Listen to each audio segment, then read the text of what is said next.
Hello, and welcome to Kerbal Space Program, a game about Kermen and their desire to get to space. Unbeknownst to them, the odds of this are quite slim.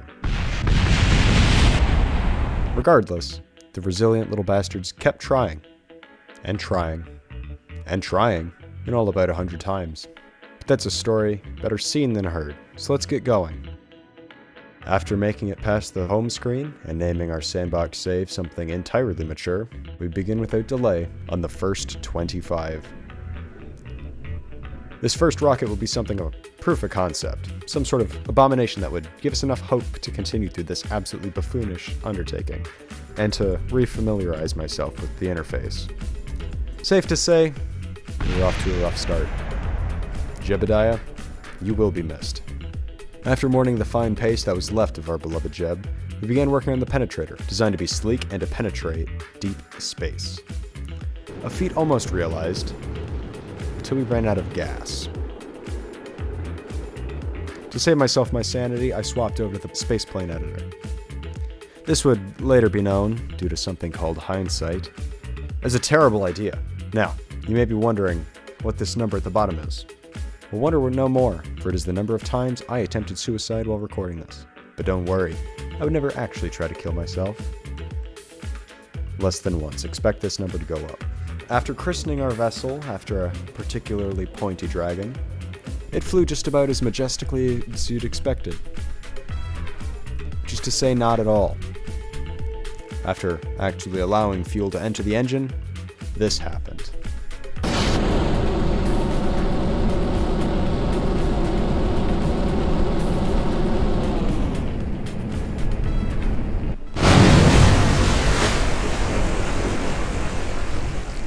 A masterpiece to be sure.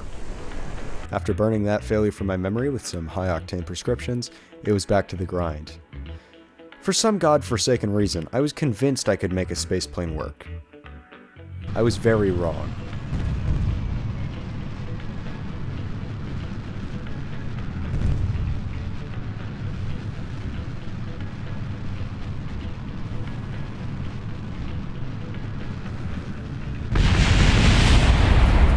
There was some voice in the back of my denial-fueled brain that was convinced that I could make this thing work. I just needed another chance.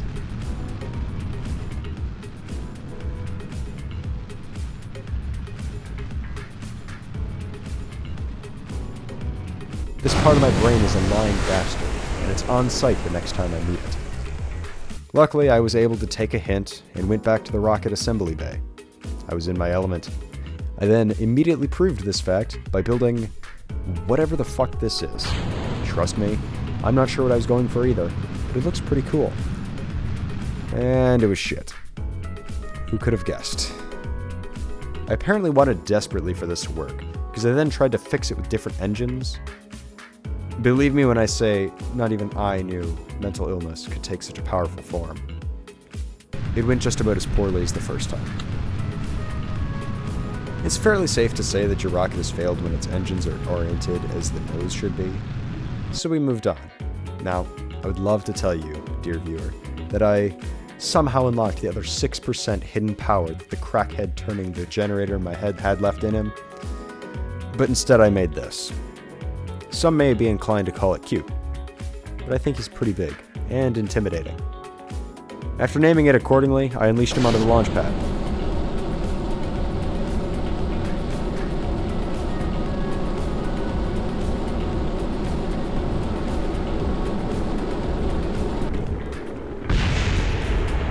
Told you it was scary. After such a resounding success, I knew that I had to go bigger, badder, faster, stronger, and most importantly, harder. This rocket would penetrate the deep space that was left unpleasured by the pathetic penetrator. With everything ready at takeoff, we watched in awe as it was slower, weaker, and easier to control. Truly a cause for binge drinking. Sure, it decided to really tear it up at the end, but it wasn't the same. The power of the humble will forever be missed in the pursuit of more. Up next, this thing. Fucking lame. Moving on. I knew that I wanted my next undertaking to be ambitious, so I built this thing. This thing reminded me a little too much of myself. Move on quickly, please. I had very high hopes for this one. I'm not sure why. Most of the stream is actually a blur in my memory, but it's probably for the best that I don't remember what I was thinking. Truly terrifying. After defeat such as this, I was once again craving something bigger and more powerful. Something with a little bit of spice to wake me from my comatose state. Such lust for power is how we got this thing. And trust me, it scares me too. My fear turned out to not be misplaced, as it ran out of fuel less than halfway out of the atmosphere. Another failure.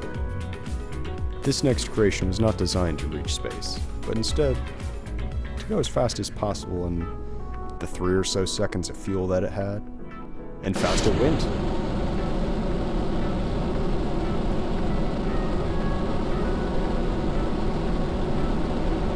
In the 11 seconds of acceleration, some of which at the end was inverted, this silly one-off went where genuine attempts could only dream.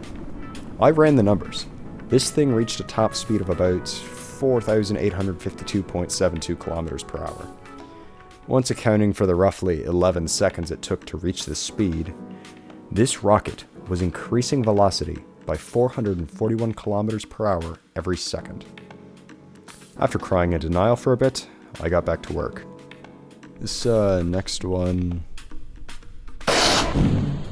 no name, minimal recognition. Moving on.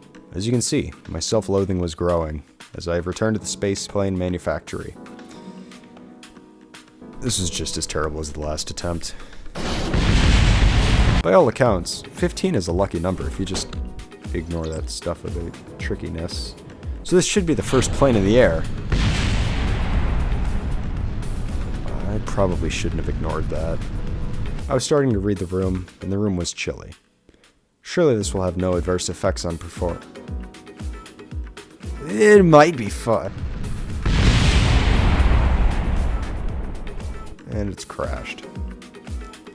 This was not helping my mental state. This next rocket was doomed to fail from the start, because I'd forgotten that couplers exist, and I was now trying to forcibly bolt 2 early-stage boosters together. I then discovered the proper tools, and continued down this demented path of fatigue-induced madness. It went fine.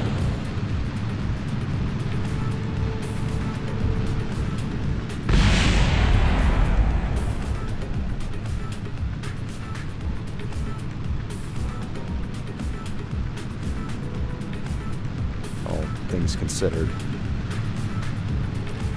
This marks the first attempt at a vaguely shuttle-style craft. I even used elevons.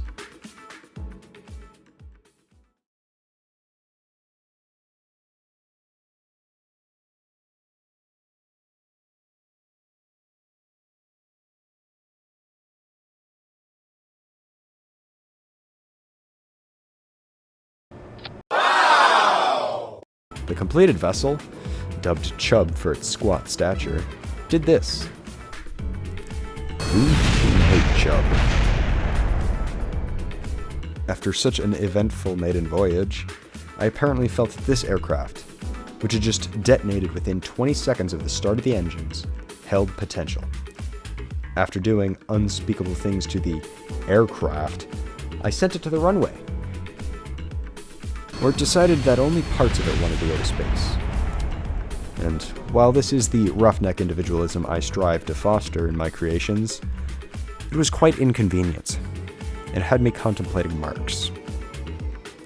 After properly disposing of the capitalistic dog, I shifted my attention back to the rocket bay, where I had some measure of potential success. I then threw this potential away in favor for some stupid shit the opiates and voices in my head were collaborating on. Nothing reflects this more than the name. On the launch pad, it was majestic. In the air, less so. Some may see this as a horrific failure and a mismanagement of funds. I am part of that some. I think this next rocket was supposed to just work with some flourish, line for emphasis, some hairy balls for comedic effect. The hairy balls did not help with aerodynamics. As a result, the Kermen were spared another Kermen 911. Thoroughly defeated by my failed terror plot, I returned to the spaceplane hangar to think about my actions. After thinking long and hard, I came up with something short, but more importantly, I came up with something that actually flies. At least until it did this. Entirely of its own volition. Someone needs to check with Boeing about their autopilot. Swapping back to the rocket bay, hopefully for the last time, I begin to work out my dastardly phallic plans. It looks like this. I'm not supposed to get too attached to due to the high likelihood of detonation.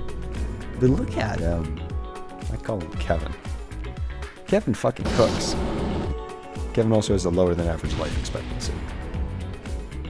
I don't know what it is about this one that fills me with such joy, but something's doing it. Or maybe it's just that newfangled Stockholm syndrome I keep hearing about. I'm not sure what I expected 24 high-powered boosters held together by my hopes and dreams to do. But for some reason, it wasn't this. The final rocket of the first 25 is a special one. Special as in special needs. As in, just like all the rest. As in, it went 30 feet into the air, started spinning.